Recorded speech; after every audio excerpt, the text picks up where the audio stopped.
Entonces vamos a iniciar.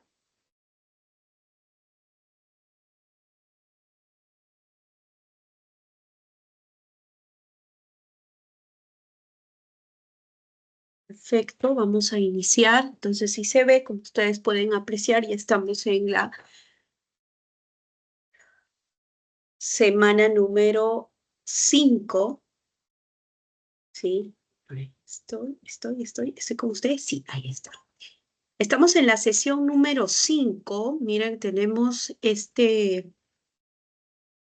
ver, este temario, la Edad Media, poema de Emile Cid, Siglo de Oro, tópicos del Renacimiento y la novela picaresca, picaresca en cuanto a sus características.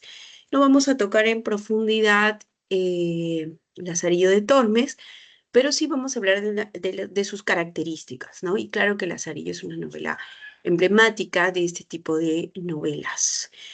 Bien, tenemos entonces literatura española medieval, poema de Emile Cid, poema de Emile Cid. ¿Qué está pasando en España? ¿Cuál es el contexto histórico, social de la península? Nos ubicamos para esta literatura española medieval.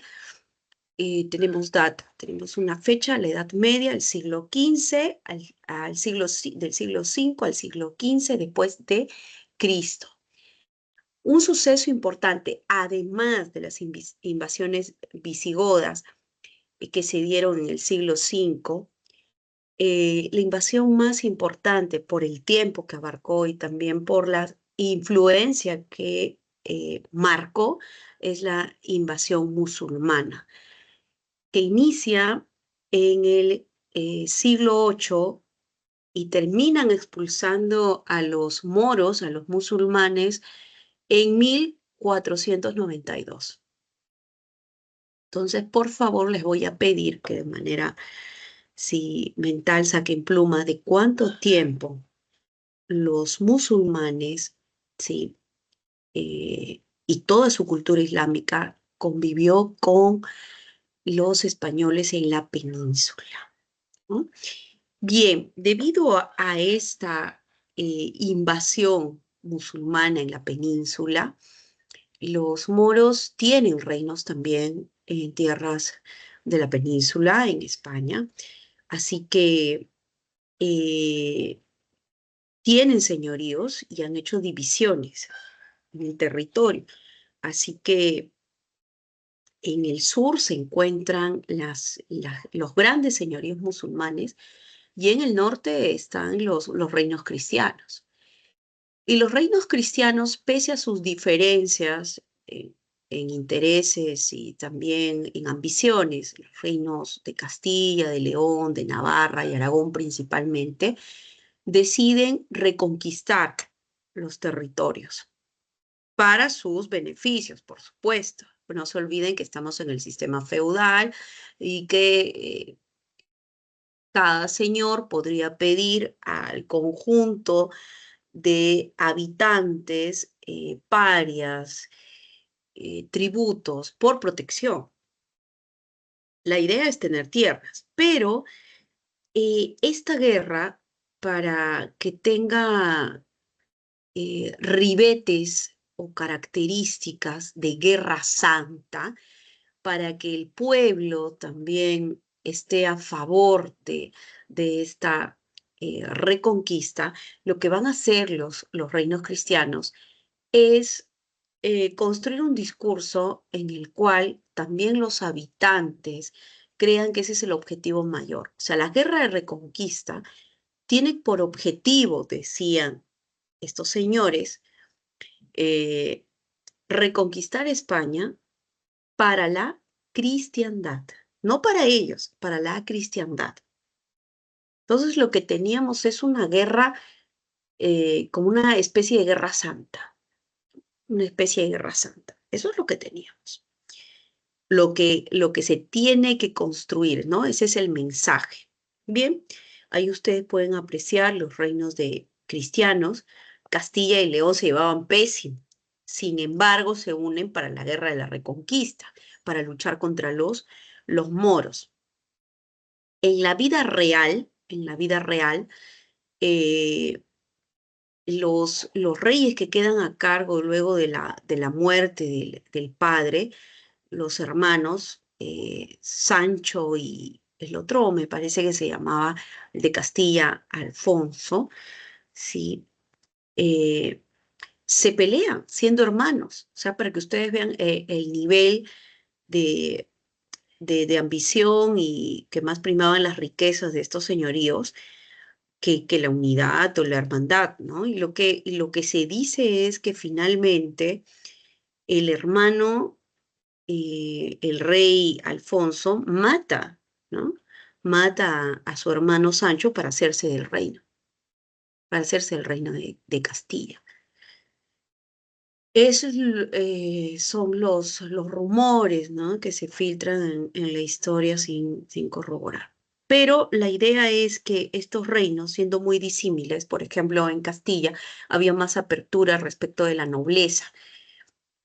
La nobleza pura, la de sangre, la de abolengo, linaje, tenía todo el derecho de un ascenso social, ¿no? De acuerdo a cómo se había dividido en los estratos sociales que eran muy férreos, muy inflexibles, por ejemplo, para el reino de León, un reino muy conservador, en donde no veía con buenos ojos que, por ejemplo, lo que hacía el reino de Castilla, que era permitir el ascenso de alguien que tenía nobleza advenediza, como es el caso del Cid Campeador. Rodrigo Díaz de Vivar sí existió. En la vida real existió un guerrero importante cuya fama fue reconocida también por los musulmanes. Ese fue Rodrigo Díaz de Vivar.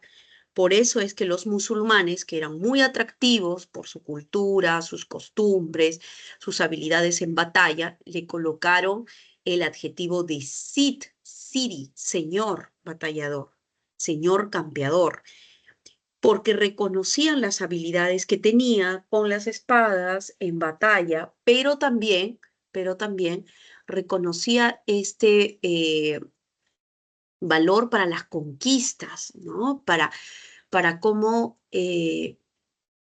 estar en convivencia, en batalla, incluso con los caballos.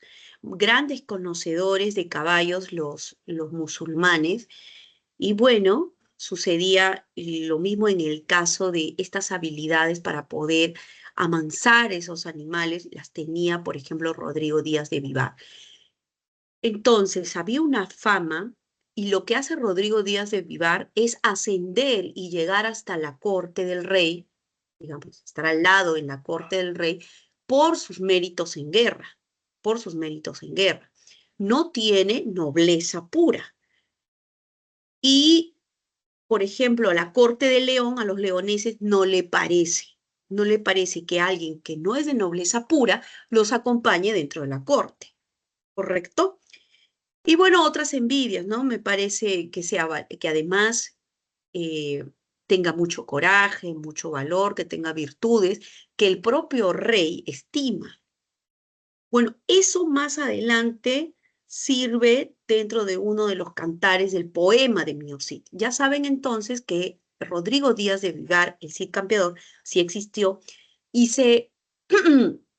para el poema, para la composición del poema, composición oral, se inspiran en la figura de este batallador, de este guerrero, ¿no?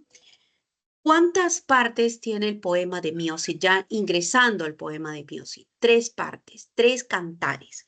Los cantares de gesta, que es esto un cantar de gesta, se dividen en cantos, en cantos. Y generalmente tienen un héroe, ¿no? Que es el protagonista de la historia que se cuenta, que se narra. Pero usted dirá, profesora, esto es un poema. Claro, está escrito en verso. Está compuesta en verso, ¿no? Primero, lo primero está compuesto en verso. Así que, pero se narra, se relata una historia. Toda la historia tiene que ver con el mío Cid. Vamos a los cantos. El primer canto se titula Destierro del Cid, el segundo canto, Las bodas de las hijas del Cid, el tercer canto, La afrenta de Corpes. Vamos a ver el primer canto. ¿Qué pasa en el primer canto? Lo que les había comentado hace un instante. En la corte de Castilla es muy requerido y muy bien reputado el Cid campeador, el Cid campeador. Los envidiosos leoneses le hablan al rey Alfonso VI y le dicen, mi rey, planean una calumnia y le dicen que el Cid ha robado las parias, que son los tributos que los caballeros piden a cada señorío. Alfonso VI le cree, les cree a los leoneses y termina desterrando al Cid del reino de Castilla. Ahora, es un mandato real, por lo tanto, eh, el Cid prefiere obedecer que defenderse o vengarse de sus enemigos en la corte, así que obedece. Esta especie de orden real tiene un tiempo, tiene que salir cuanto antes, como está siendo desterrado. Lo que sucede es que no se puede llevar ningún tipo de propiedad. Él tiene una mesnada, que es un conjunto de hombres que trabajan para él, que guerrean con él, que batallan con él, y él les da la libertad. Por ejemplo, les dice, no puedo llevarlos a la nada, así que voy a salir de Castilla, he sido desterrado y ustedes se pueden ir. Son libres. Y la mesnada le contesta, no, nos quedamos contigo, vamos. Así que él también deja en buen recaudo a su esposa, a sus hijas en una abadía, pero no tiene ningún tipo de riqueza. ¿Cómo se va a sostener? Así que los hombres del Cid lo que hacen es utilizar esa calumnia de que él tiene las parias, en un cofre echan arena y se van a los prestamistas, que son los judíos raquelividas, y les dicen, dejamos esto y queremos un préstamo. Y los judíos que ya saben la historia de por qué está siendo desterrado el Cid, y dice, perfecto, se queda con nosotros, se queda con nosotros, se quedan con nosotros las parias, ¿no? Pero es un fraude, es una mentira, una trampa. Pero así obtienen como estar durante todo el camino porque incluso este mandato impide que los castellanos puedan ayudar. La gente que habita Castilla pueda ayudar al Cid. La gente llora desde sus casas porque conocen al Cid, saben que es un gran guerrero, que es leal, que eso es una calumnia, lo ven como una injusticia. El Cid es muy, muy cristiano, él reza, se encomienda, ¿sí? Y decide dejar Castilla. Decide dejar Castilla, claro, lo tiene que hacer porque es una orden real y se separa de su familia. Llega a Valencia y hace lo que sabe, que es conquistar, pelear, guerrear, ataca a los moros en Valencia, se queda con Valencia y en cada ataque lo que hace es coger la riqueza ajena, un botín, y envía regalos al rey. Envía regalos al rey. Y lo que está buscando es el perdón real. A pesar de que no es culpable, está buscando el perdón real. Bueno, entonces se está llenando de riquezas, su fama crece aún más y siempre comparte sus riquezas con el rey. En el segundo canto, él ya es el señor de Valencia. Acaba de arrebatar a los musulmanes Valencia y él se ha convertido en el señor de Valencia. Siendo ya el señor de Valencia, teniendo pues riquezas, es un magnate de su tiempo y eso está consignado en la historia fuera del poema, es un magnate de su tiempo y da mucho que para el estudio porque alguien con nobleza advenediza como él, que recién, que ingresa, ¿no? Como un recién llegado, ya tiene, y es el primer hombre de nobleza advenediza que se convierte, que tiene un territorio, que tiene un reino y se convierte en el señor de Valencia. Una vez convertido en el señor de Valencia, quiere reunirse con su familia, habla con él, manda a un mensajero y el rey está conmovido. El rey ya lo ha perdonado, sí, por todas las riquezas también que ha compartido con él, y para quedar bien con el Cid y creyendo que le hace un favor, en sí lo hace porque, a ver, ha concertado un matrimonio con los infantes de Carrión, que están a un nivel superior en el ascenso, en el escalafón social, y ha concertado un matrimonio con los infantes de Carrión para las hijas del Cid. Eh, al Cid tal vez no le guste la idea, pero ¿qué es lo que tiene que pasar? Es el rey. Finalmente el rey ha concertado este matrimonio y bueno, tiene que obedecer. Y obedece y se dan las bodas de las hijas del Cid, Elvira y Sol, como ustedes pueden aquí apreciar, con los infantes de Carrión. Los infantes de Carrión son envidiosos, canallas prácticamente, todo el tiempo conversan entre ellos sobre lo injusto que es que el Cid, no siendo de la nobleza, tenga tanta riqueza. Y la riqueza no la tienen ellos, sino el Cid. Eh, y se creen superiores y creen que ellos deberían ostentar esa riqueza y no el Cid. ¿No? Y no el Cid. Así que tienen envidia de su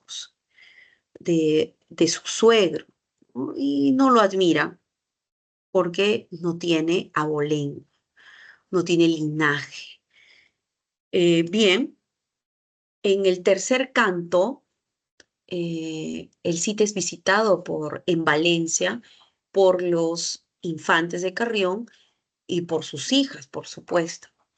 Y suceden dos hechos importantes para que toda esta cobardía y el talante de los infantes quede en evidencia. Y voy a decir la falta de talante, ¿no?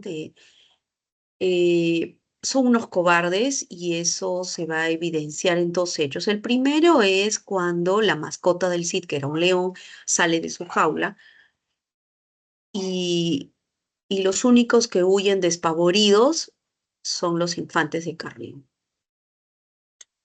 Huyen despavoridos, con miedo, tiemblan porque han visto un león. Sin embargo, aparece el Cid y parece que tan solo con la mirada hace que el león regrese a su jaula.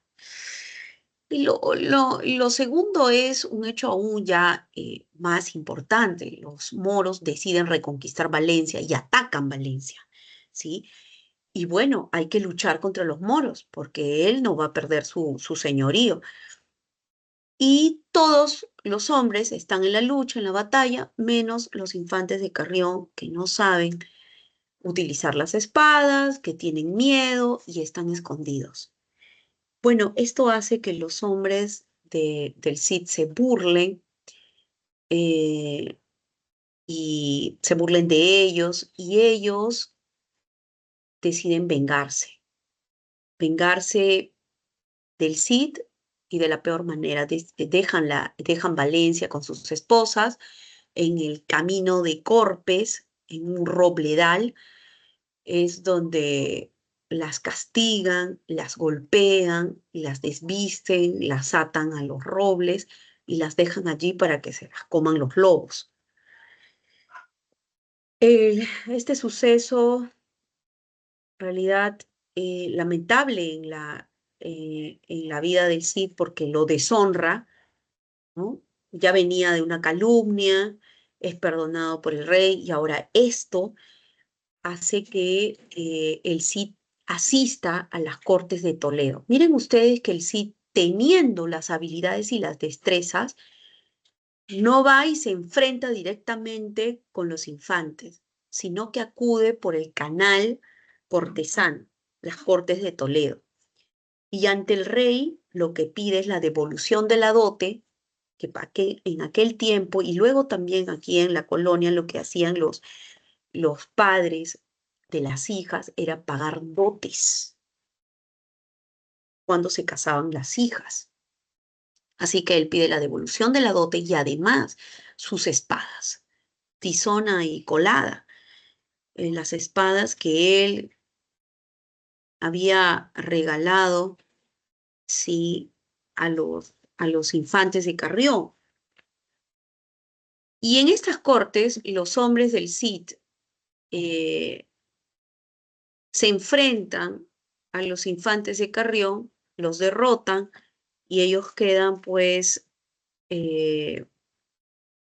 al descubierto, ¿no? ¿Cuál es el verdadero ser? Unos canallas, cobardes, bribones además, que sí son capaces de pegar y abusar a las mujeres, pero defenderse frente a los hombres del Cid, nada. Han quedado en ridículo, además, sí, ante los ojos del rey, quien es el que preside la corte de Toledo, pero en ese instante aparecen dos mensajeros de los infantes de Navarra y Aragón.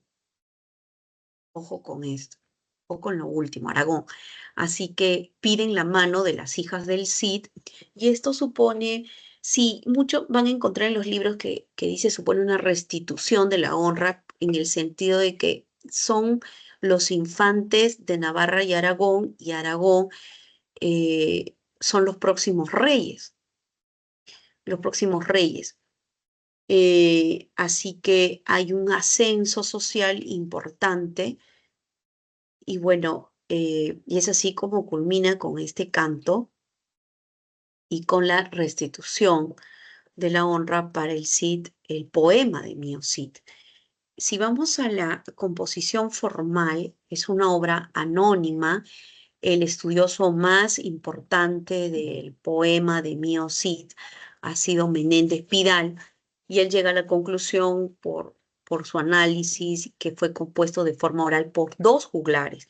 Y eso porque hay el conocimiento, hay como una ruptura en cierta parte de la composición, pero también un conocimiento de estos dos juglares de las ubicaciones y territorios específicamente. Entonces, lo que dice Menéndez Pidal es que esta composición, ¿sí? Pudo darse la primera oral de 1110 y la segunda composición en 1140.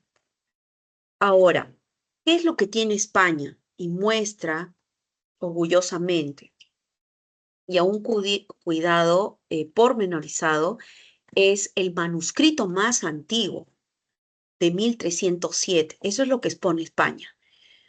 Este manuscrito, ¿sí? Se encontraba entre las cosas de Pere Abat, un cura, que ha sido copista en su tiempo. Comprenderán ustedes que no existía la imprenta todavía.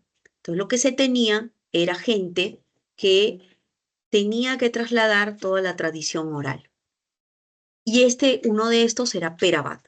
Lo que se tiene en España es la composición más antigua de 1307. Ahí están los rasgos formales. ¿A qué género pertenece? Es una especie de cantar de gesta donde se narran hazañas, donde se ensalza, ¿sí? Las acciones de un héroe, en este caso el mío Cid, por lo tanto pertenece al género épico. Como todos los cantares de gesta, estaban divididos, escritos compuestos en verso y luego también se ha tenido que dosificar esta entrega versificada porque para hacer una lectura más fácil en los últimos tiempos, ¿no? Pero la estructura tiene tres cantos, hay una métrica irregular, eso quiere decir que el número de sílabas de los versos no es constante y la rima es asonante o imperfecta. ¿Eso qué significa? Que en las últimos, las palabras que se encuentran en la última parte de los versos, solo se repiten las vocales, solo se repiten las vocales. Y ustedes pueden apreciar allí que solo se repite la vocal A. Si se repitiera la vocal y la consonante, estaríamos frente a una rima perfecta consonante. Y también el número de sílabas en cada verso se repite, sería una métrica regular, pero es una métrica irregular. ¿Ya? Bien. ¿Cuáles son los temas? Esto lo he venido ya tratando mientras les contaba la historia, ¿no? El destierro y la recuperación, la restitución de la honra. Los caballeros medievales tienen honra, tienen honor, honor, palabra, compromiso, entrega, ¿correcto? Ya, a ver si me están... Sí, todo lo que ustedes quieran, aportes, no sé, ustedes lo pueden colocar aquí en el chat y yo lo leo, ¿ya? Bien, pasamos entonces, ¿quieren ver? A ver, creo que todavía tengo tiempo. Aquí está, primer canto para que le tomen una captura.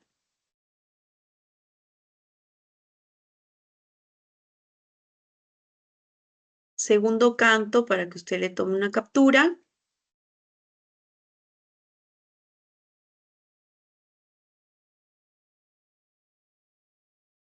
Y tercer canto para que usted le tome una captura.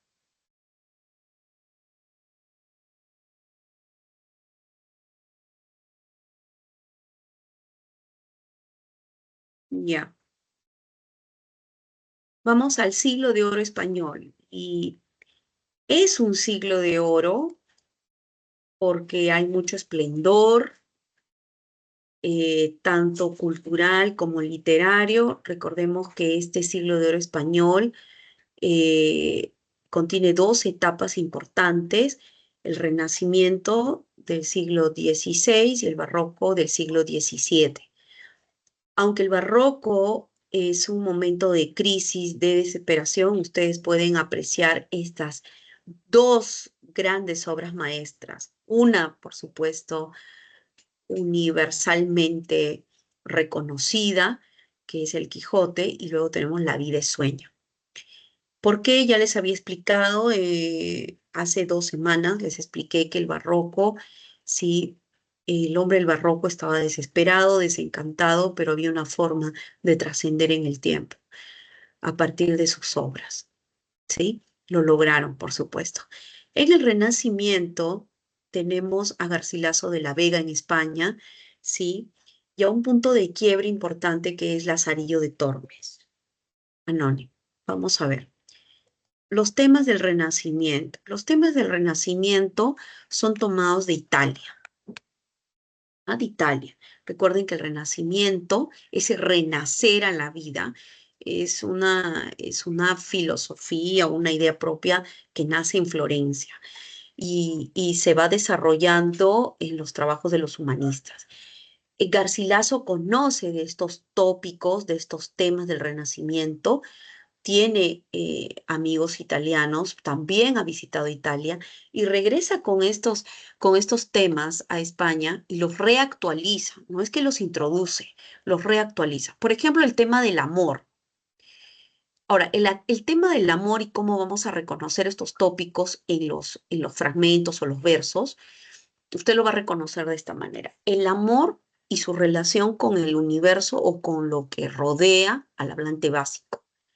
Si el hablante básico está triste, el universo pierde proporción, pierde equilibrio y el universo también se parece a lo que vive el hablante básico. Si el hablante básico o el poeta está feliz, el universo vive en armonía. Todo lo que lo rodea, ¿sí? Tiene o es un reflejo del sentimiento del hablante básico. Ahora, el destino no se parece en cierta medida al manejo que le dieron los griegos. Los griegos manejaron el destino como una fuerza superior, importantísima, pero también la inminente, ¿no? Era una fuerza inminente que sí o sí iba a cumplir un vaticinio y lo que tenía que hacer el sujeto griego, el héroe griego, era o huir pero igual iba a terminar cumpliendo su destino, o vivir a la altura, ¿no? de ese destino. Lo que Garcilaso de la Vega presenta es un humano que tiene la posibilidad de enfrentar ese destino. Lo enfrenta, ¿sí? Nemoroso enfrenta el destino cuando decide convertirse en uno de los personajes del tejido y dice, no, Elisa no ha muerto, Elisa se ha convertido en una ninfa. Entonces, está enfrentándose, ¿no? al destino. Carpe diem, aprovecha el día. ¿Cómo reconozco este tópico en los versos? Tengo juventud, tengo belleza. Hay un enemigo. ¿Cuál es? Un enemigo común de la juventud y la belleza corporal. Eso es carpe diem. Y siempre se va a presentar. El tiempo es el enemigo. Entonces, belleza, juventud, metafóricamente revelada en los versos, frente a el tiempo. Luego tenemos dichoso aquel, beatus sile. Dichoso aquel que vive en el campo, que goza de la naturaleza, de esa vida sosegada, de esa vida tranquila. Ya, pero ¿por qué puedo hacer una comparación? ¿Frente a qué? ¿Cuál es mi parámetro real? ¿Cuál es mi bloque? La ciudad o la corte. La ciudad en sus primeros atisbos, ¿no? Pero la corte en sí. Entonces, dichoso aquel que no vive en la corte, dichoso aquel que vive en la naturaleza, en el campo, ¿correcto? Y tenemos locus ameonis, lugar ameno, y hablamos de este paisaje proporcionado. El hombre del Renacimiento busca la belleza en la proporción, en el equilibrio, en la sobriedad. Entonces, si bien es cierto que está alegre de vivir en un lugar como este, por ejemplo, el que presenta la diapositiva, ¿sí? El poeta no puede desbordarse en emoción, no puede desbordarse en intensidad, no pueden haber dos ríos, ¿no? Dos ríos, uno más rico, con aguas más claras. No puede haber una competencia de belleza, o no pueden haber dos soles, no pueden haber dos arcoíris. No puede haber una alegría desbordada. Siempre hay una proporción, un equilibrio, y eso es parte de la armonía. El paisaje armónico es aún más importante, y eso es belleza. El equilibrio, la armonía, la proporción, eso es bello, y no hay nada que se desborde. No tenemos ovejas rosadas, con ojos azules, no. No se desborda a tal nivel. Eso es el locus amoenus, el lugar ameno, un paisaje que guarda la proporción. Sí, y todo esto lo introduce en sus églogas Garcilaso. Ahí ustedes tienen siempre un mensaje, un ejemplo en cada tópico. ¿Sí? Vamos a la narrativa renacentista, la novela picaresca, características. A ver, ¿qué está pasando entonces cuando se publica Lazarillo de Tormes? La vida, en realidad se llamaba La vida de Lazarillo de Tormes y de sus fortunas y adversidades. Se publica en 1554. ¿Sí? ¿Y qué estaba pasando en 1554? A ver, teníamos toda esta moda por la lectura, todavía se tenía la moda por la lectura de novelas de caballería. ¿Por qué? Porque el referente, el ejemplo, el arquetipo de hombre era el caballero. El caballero. El caballero tenía honra, el caballero tenía honor, el caballero tenía compromiso, había sido instruido en todos los lineamientos y principios cortesanos, estaba el amor cortesano también presente, y era como una moda tener que leer estos libros de caballería y pensar en eso, que se podía hacer como ese caballero. Pero no era real eso, ¿verdad? Entonces, pero todos, en su mayoría, y aquí también decae el nivel por el gusto literario, ¿sí? Se entiende entonces que el autor de Lazarillo de Tormes tenía un gusto literario distinto a los del pueblo, pero ¿cómo, cómo contar la verdadera historia, la crisis de España, el hambre de España, la corrupción del clero, con ese tipo de personaje? Con ese tipo de personaje que no solo le rinde pleitesía a una dama de manera idealista, sino a su rey, a su señor. Entonces, este autor de la novela picaresca tiene que hacerle frente, en primer lugar, a el caballero, la figura del caballero. Primero bajarse esa figura. Claro, la estocada final la da el Quijote. Pero este es el inicio, ¿no? ¿Cómo contrarresto esa imagen que lo que está haciendo es ingresar a la mente de la gente que vive, ¿no? De las proezas y las hazañas de un caballero mientras hay hambre, mientras hay crisis en España. ¿Cómo se contrarresta? Con la figura del pícaro. Hay que elaborar la figura del pícaro. ¿Y quién es el pícaro?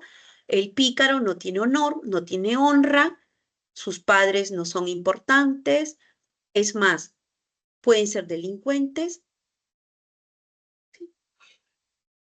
Y lo que tenemos es este pícaro que siendo un don nadie puede ingresar por todos los niveles, ¿no? Y se filtra por los niveles, por los eh, de la sociedad.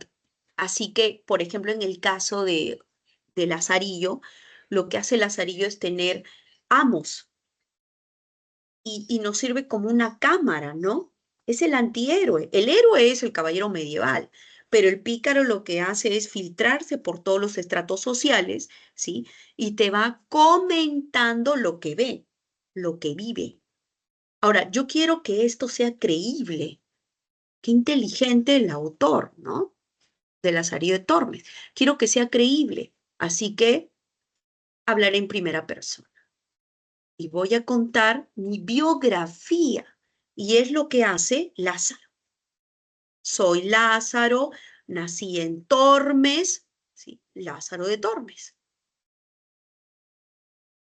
Y lo que está contando es este peregrinaje y este tránsito que a nadie le importa, ¿sí? Pero ¿qué te está contando? Toda la miseria y la corrupción de la iglesia. Porque todo el tiempo tiene hambre. ¿A qué está pasando en 1554 en España? Por eso hablamos de una tendencia realista hablamos también de un documento sociológico. Yo quiero saber lo que pasaba en la primera mitad, a fines de la primera mitad o la primera mitad del siglo XVI y puedo leer esta novela picaresca, que claro, con el tiempo, en aquel entonces, cae en las manos de la iglesia. Entonces, por eso es que es anónimo, porque, a ver, primero se tiene que cuidar de la iglesia, porque va en contra de la iglesia. La mayoría de los amos, por no decir casi todos, son del clero, de los amos de Lázaro. No sé si recuerda.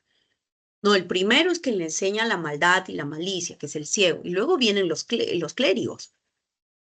Y los clérigos son miserables, los clérigos no le dan de comer, los clérigos le quitan el pan, los clérigos guardan el pan para ellos. Y entonces, ¿y los principios cristianos qué? Por eso el autor coloca su nombre, pero también emplea el humor, la sátira, para suavizar lo que está contando Lázaro. Y para que parezca creíble, carácter autobiográfico, primera persona. Ahora, está en sus inicios, en ciernes esta novela, que es como una especie de carta, porque se le está contando a alguien que tiene un rango importante dentro de la iglesia, un temita, un tema que el propio, este hombre de iglesia también, que le pregunta a Lázaro sobre un tema un poco es un tema importante y que le preocupa a este hombre de la iglesia, le pregunta a Lázaro sobre su esposa, porque Lázaro va desde su nacimiento hasta su vida adulta. Y Lázaro cuenta, ¿no? Lo que le ha pasado, lo que sucede, eh, eh, y luego llega, ¿sí?, a la respuesta. Pero se ha tomado todo un tiempo, esa es una sátira, pues se ha tomado todo un tiempo, ha tenido que leer esta persona que tiene un alto cargo dentro de la iglesia, ha tenido que leer toda la biografía de un don nadie, pero ya se enteró lo que pasa con la iglesia, de cómo son los hombres de la iglesia, ¿sí?, que no se cumple en la mayoría de los casos ¿sí?, con los preceptos cristianos, bíblicos, ¿no? No, no dan el ejemplo, pero sí se va enterando de eso.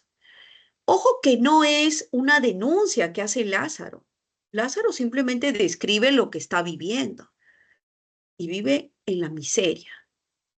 Y esa miseria se relaciona estrechamente con los hombres de la iglesia. También tiene un escudero como amo, ¿recuerdan? Un escudero que vive de apariencias, pero que no tiene tampoco riquezas, no tiene ni qué comer, ¿sí? Pero tiene una buena ropa, es lo que le ha quedado nada más. ¿Ya ven? Los caballeros, ¿qué hacen en 1554? Nada, nada, nada, porque de 1492, en donde se conquistan tierras en América, y ya vivimos en 1554, ya empezamos la crisis. Ya ingresan a la crisis. Crisis política, social, económica, se viene el barroco, en donde ya de manera ostensible, ¿sí?, el hombre muestra una preocupación y un desencanto. Ahora, no pretendamos que en esta novela del Renacimiento, la picaresca, porque van a salir otras novelas de la picaresca, pero no pretendamos que esta novela esté sólida, argumentada, tenga un hilo conductor, ¿no?, temático importante. No, todavía eso no. Todavía se ven como piezas sueltas, pero no tiene la consistencia todavía, ¿no? Por eso es que habla de una carencia de unidad argumental sólida. Es decir, que yo puedo leer una parte de Lazarillo y leer otra y no conectarlas, y no conectarlas. Lo que sí sucede con el Quijote.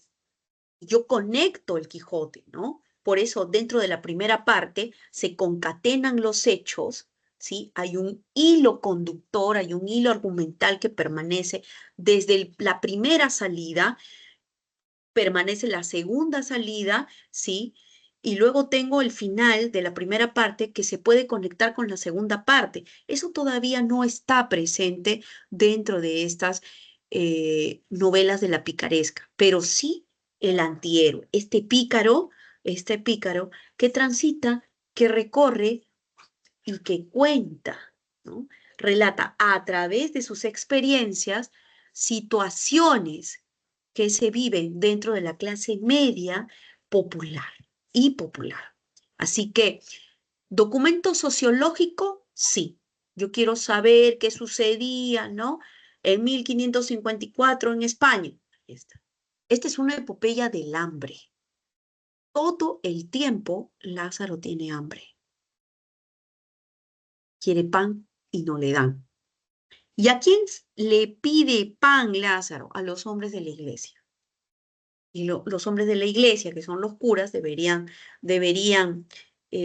darle pan, ¿no? Deberían darle, no le dan comida al que menos tiene, no son generosos con el que menos tiene, con los pobres. No, según Lázaro, no.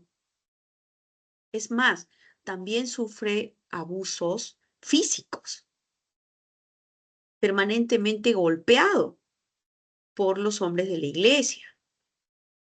Y también nos va a comentar de que los hombres de la iglesia no se dedican a la iglesia, sino que toman, gustan las fiestas, son muy de comer, por eso andan panzones, ¿no? Ahí está. O sea, qué buena dedicación, ¿no?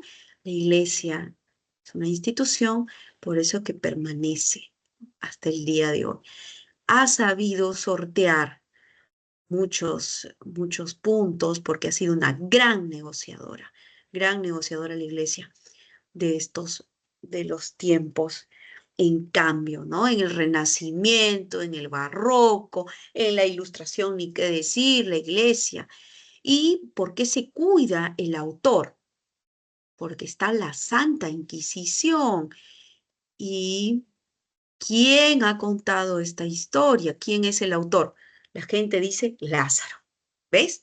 Lázaro ha quedado allí en la retina y en la memoria de los que han leído esta novela, Lázaro es el autor. Entonces se cumple con el objetivo de hacerle creer a la gente que quien narra la historia es también el que ha escrito.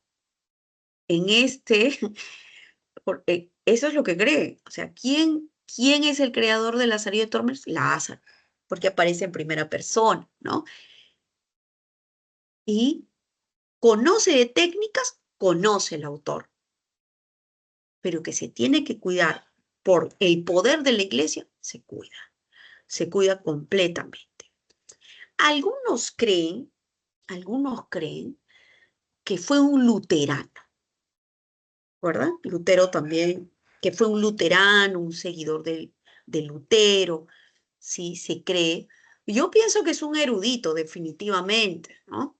Definitivamente tú puedes crear arquetipos como el pícaro, pero de ahí colocarlos en una novela y que tenga este éxito, las aventuras, las aventuras de este pícaro, ¿no? Interesante, interesante, porque creas un modelo y vienen ya las demás novelas picarescas. Ah, pero las demás se van a cuidar, porque si bien es cierto, el pícaro vive eh, una vida llena de avatares, este pícaro Lazarillo ha ido muy lejos respecto a su historia y, y por eso también en su momento fue desmembrada, ¿no? Esa composición.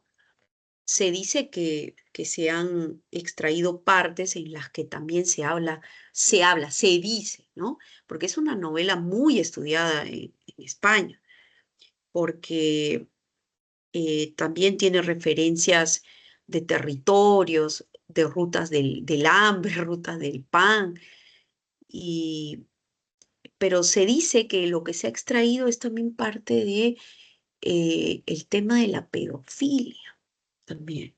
¿M? Y claro, esto con el fin de no poner en jaque a la iglesia, sí, lo que ha sucedido.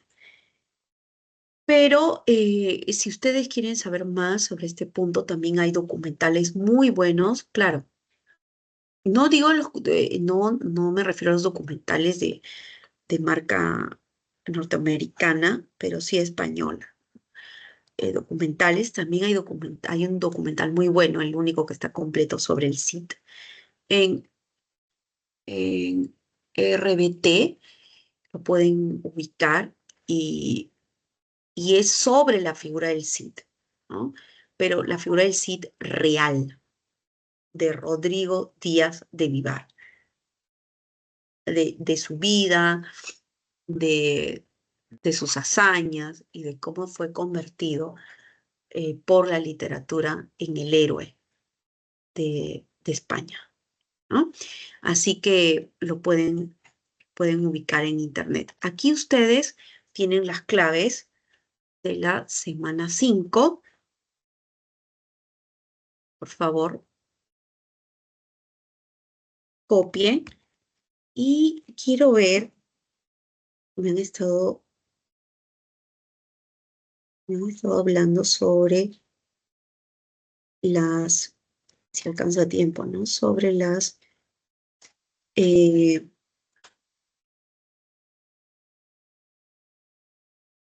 la separata.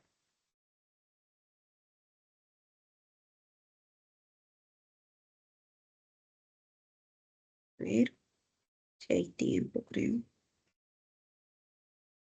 Pero me están diciendo que me pasa. A ver.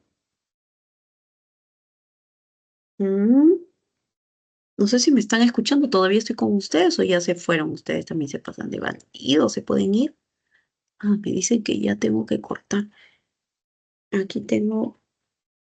Voy a la. Wow. Tienen varios fragmentos, ¿ah? Tienen varios fragmentos. Ojo. Ojito, ojito.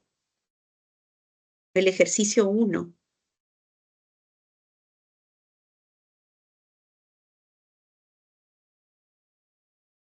El ejercicio 3. 4. Por ti su blanda musa, en lugar de la cítara sonante, tristes querellas usa, que con llano abundante hacen bañar el rostro del amante. Respecto a los versos citados del poema Oda a la flor de nido, bueno, eso no lo hemos tocado. Eh, no están las métricas, ¿no? Pero el poeta, bueno, vamos a hacerlo. ¿Cuál es la forma poética empleada? Ahí es la lira, ¿no? 1, 2, 3, 4, es que la lira tiene 5 versos, nada más, la lira tiene 5 versos. Vamos con un tema que ya hemos tocado, ¿ya? Bueno, esto pasa por, a algunos les pasa por no revisar el temario, ¿no? 5. ¿Qué tópico renacentista emplea Garcilaso de la Vega en estos versos de la égloga? 3. Cerca del Tajo, en soledad amena, de verdes sauces hay una espesura, toda la hiedra revestida y llena, que por el tronco va hasta la altura, y así la teje arriba y encadena, que el sol no haya paso a la verdura, el agua baña el prado con sonido, alegrando la vista y el oído. ¿Qué es eso? Por supuesto que es lugar proporcionado, equilibrado. No se pierde esta atmósfera bucólica del campo, ¿no? Eso sí no se puede perder, pero el paisaje se presenta bello, por supuesto. Y es el campo. ¿Mm? Ahí está. Entonces, está en la D, ¿no? Tópico, lugar, ameno. 6, tenemos también un fragmento, Lazarillo de Tormes. Mm,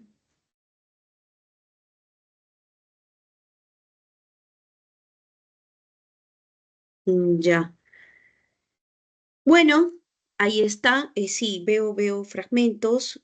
5, 6 sobre la picaresca, 8 sobre el Lazarillo de Tormes. En realidad, las preguntas que ustedes vayan a encontrar en las pruebas será, ay, ¿qué hora es? Será eh, siempre sobre las características, ¿ya? Las características de la picaresca. Las características de la picaresca. Y por lo que yo puedo apreciar aquí, Creo que solo hay 2 preguntas sobre la característica. A ver, menos que sea esta. Por eso, la 8 es sobre el lazarillo. Bueno, ya me están anunciando que me tengo que retirar. Otra vez, ahí está, sí, las claves. Les agradezco.